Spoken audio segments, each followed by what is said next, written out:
You may be seated.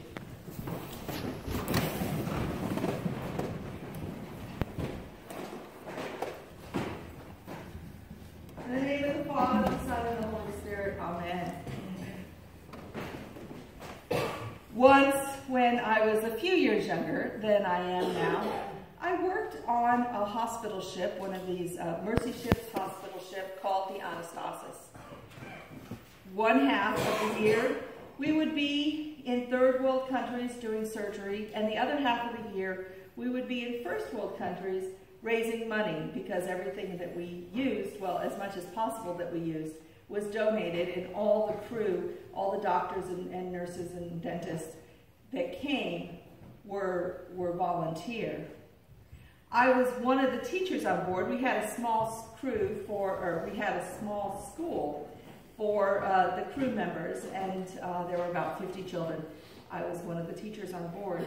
It was a great way to see the world. I was still single at the time, and you know, every 3 weeks in the first world countries, we were in a different country, and then we were 3 months at a time in the third world countries. One summer, we were docked in Norway, and our next stop was going to be in Hamburg, Germany. So I decided I would go visit some of my friends that lived in Fulda, Germany, and because it was just taking a ferry across to Denmark, and then a train to Fulda, and then I would join the ship when it came to Hamburg. Being quite naive at the time, I imagined that all I would have to do was take this ferry, find the train that said Hamburg on it, and then make a change to Fulda. Well, picture the reception area of the ferry. It was packed, big as this sanctuary, and packed, absolutely packed with people. The person next to me suddenly said, "Hey, it's you." And I looked, and she looked familiar, but I wasn't sure. But evidently, I had come to our church the Sunday before, because we tried to visit various churches. The crew members would visit various churches when we were in town. And she was a German that was working in Norway.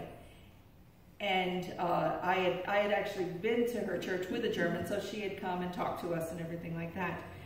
So she said that since that last Sunday, there was a conference that had sprung up in Belgium. But it was last minute that she decided to go, so she couldn't get an airline ticket. She had to take the train. And since we were both going the same direction, she had to pass through Hamburg as well. We decided, why not travel together?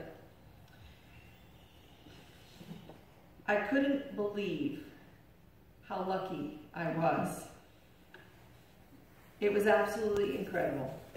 For starters, she had gone to a travel agent and had the list of the various changes that we had to make. There was no train saying Hamburg on it.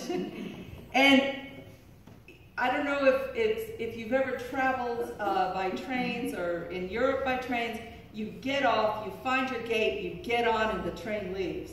And so I would have still been trying to find the big board of what gate, but she had it because the travel agent knew.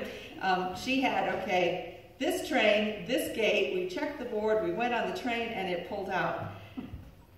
Then there was the one time that the conductor came on and spoke.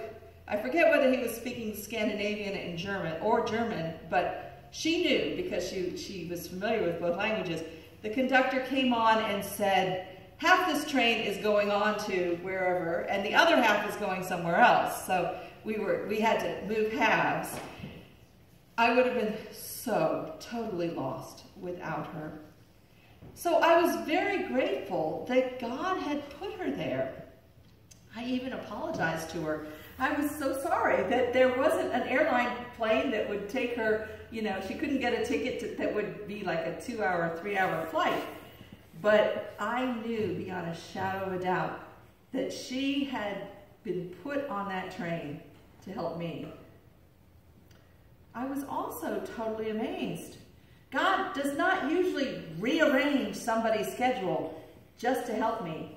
And I wasn't doing anything important. I wasn't doing mission work. I was just going on vacation. I did make it to Fulda, and I had a great vacation with my friends.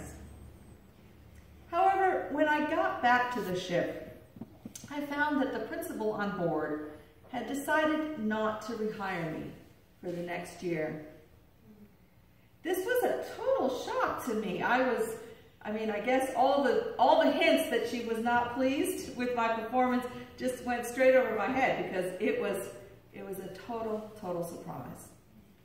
I went back to my cabin in tears and sat there thinking, what am I going to do? I'm a teacher and I can't even teach in this perfect setting of, 10 students. And I felt God tell me, if I can get you from Norway to Hamburg when you don't know what you're doing, I can get you through this.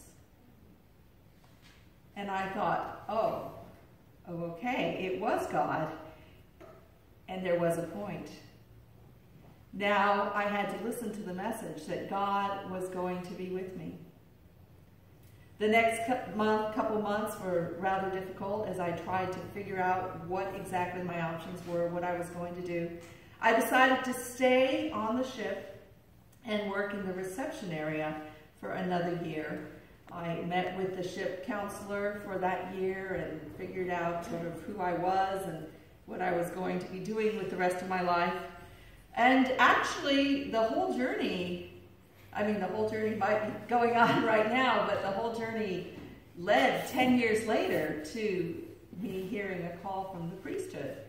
So it was very nice. I was really grateful to God for giving me that sign that he was with me, that even when I thought, who am I and what am I doing and where am I going to go next, that I said, okay, well, don't panic.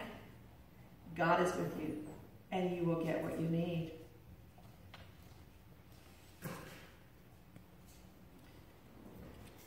We serve a risen Christ who is actively working in our lives. Now, it may not be incredible as that time on the train.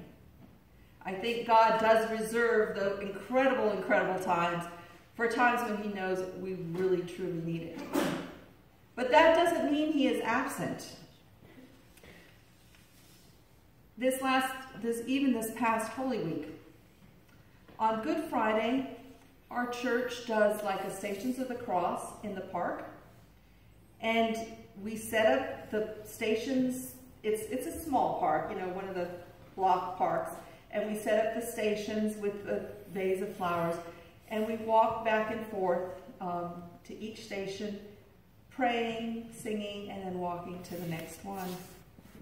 At the end, we come together at the pavilion and have the Eucharist with the bread and wine that was blessed from the Maundy Thursday the night before. Of course, it's always a little bit more work to do it in the park than in the church. We have to take all the music equipment out and set up, and then set up the stations. It's hot when we begin and chilly when we end. Everyone's wearing their bug spray cologne, But it also is really, really beautiful to be out in the open, walking the way of the cross, watching the sun go down. And it's a really neat experience. This year, one of our parishioners made this huge cross. It was like 8 feet by 4 feet, and a huge wooden cross, which we took turns carrying, and that was also very meaningful. Round about Station 4, a young boy came on his bike to the corner of the park and watched us. I don't know if he thought we were absolutely crazy, this group of people, about 30 people, stopping, praying, singing, and then walking on with this giant cross. After 1 or 2 stations, he rode off. But a few stations later, he was back. Evidently, he lived right around the corner and started watching again. I went over to him and handed him a booklet, showed him where we were at, gave him, a few sentences of explanation, and invited him to join us. A few stations later, his mom came And someone else handed her a book and invited her to join us.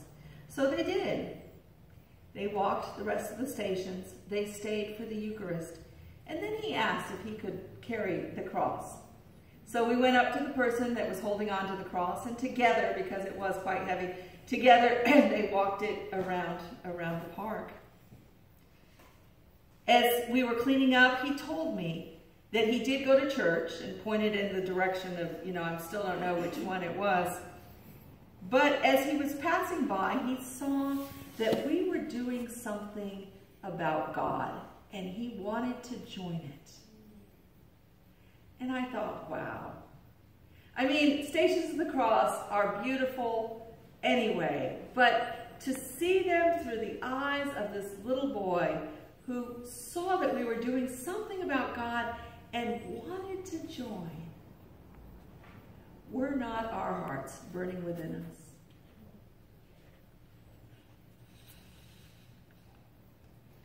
When was a coincidence in your life that seemed, looking back, more like a God incidence? Was there a time when someone was there for you at just the right moment? Maybe you were the one that Christ used to bless someone else, and you just saw that connection. Maybe you had a time eating together with someone, and the conversation or the fellowship was just so deep or meaningful that you knew that Jesus was there with you. Maybe there's a time at the altar when you held the bread or drank the wine, and suddenly you understood something in a new way. You felt that moment of awe. Were not our hearts burning within us? We serve a risen Christ who is actively working in our lives. When will you see Christ next?